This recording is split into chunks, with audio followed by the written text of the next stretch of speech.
Corona काल में देश भर में लाखों लोग हुए बेरोजगार। नौकरी पेशा की आमदनी पर पड़ी कोरोना की मार, तो नए रास्ते भी खुले। महामारी के असर के बावजूद कई सेक्टर्स में निकली बम्पर नौकरियां, लेकिन सब कुछ नहीं रह गया है पहले जैसा। बदलने लगा है काम करने का तरीका। 2020 में कोरोना के चलते लॉकडाउन के दौरान देश में करीब 1 करोड़ 10 लाख लोगों की नौकरियां गईं।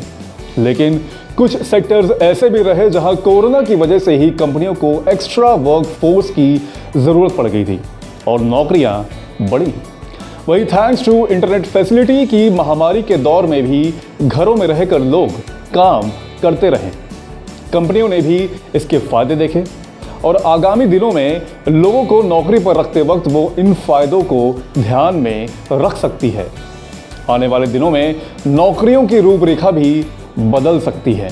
बिजनेस सॉल्यूशंस देने वाली कंपनी कैलिबर के चेयरमैन और मैनेजिंग डायरेक्टर नारायण भार्गव का कहना है कि कोरोना काल में health care, pharmaceuticals, e commerce और आईटी ऐसे सेक्टर्स रहे जहां जमकर लोगों को हायर किया गया। कोरोना की पहली लहर के दौरान लगे लॉकडाउन में जब सभी लोग घरों में रहकर काम कर रहे थे, शॉपिंग कर रहे थे, तब ई कॉमर्स कंपनियों के लिए काम बढ़ गया।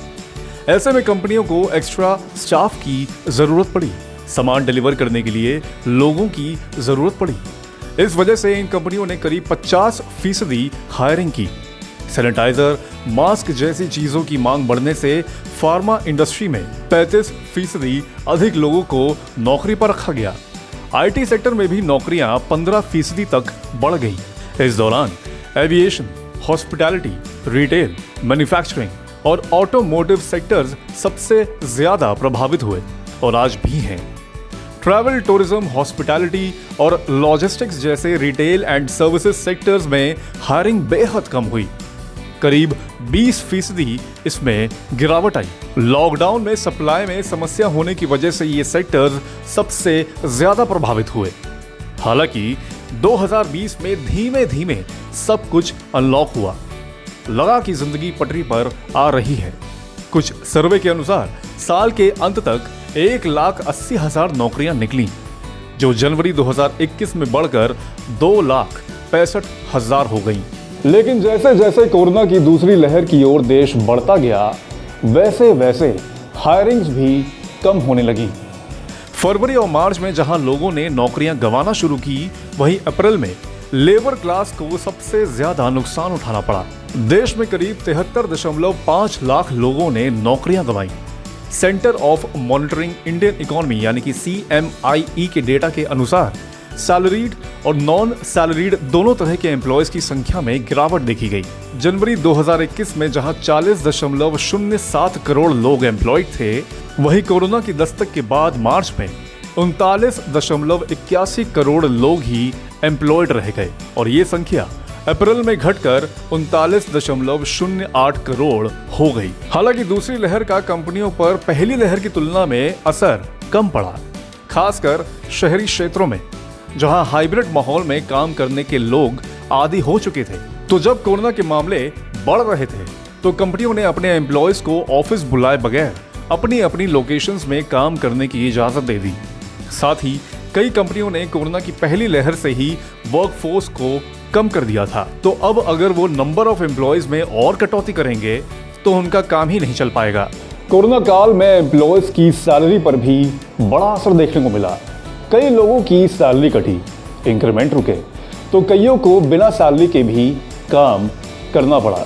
CMIE ने अप्रैल में देश भर के 1.75 लाख परिवारों पर सर्वे किया था, जिसमें केवल 3% परिवारों ने अपनी आय बढ़ने की बात कही थी।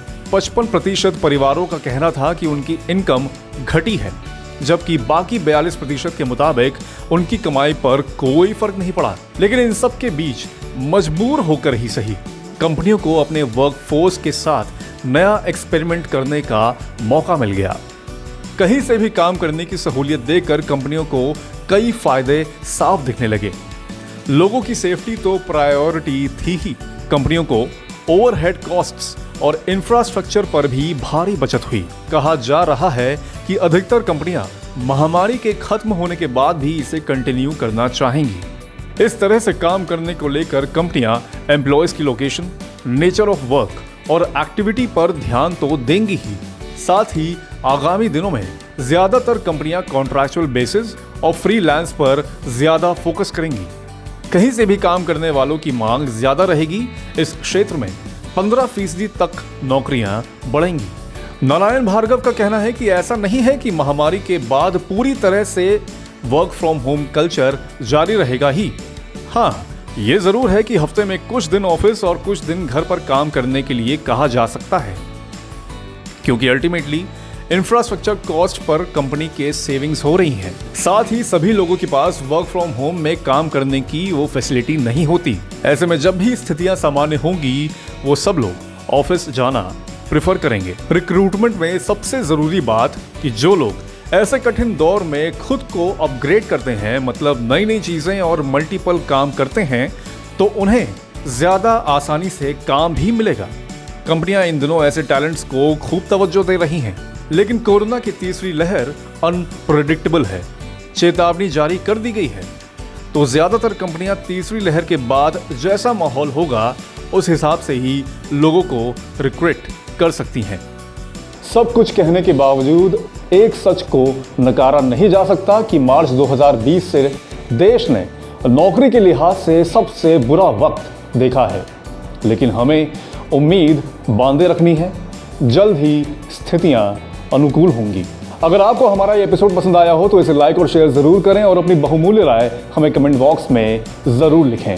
धन्यवाद।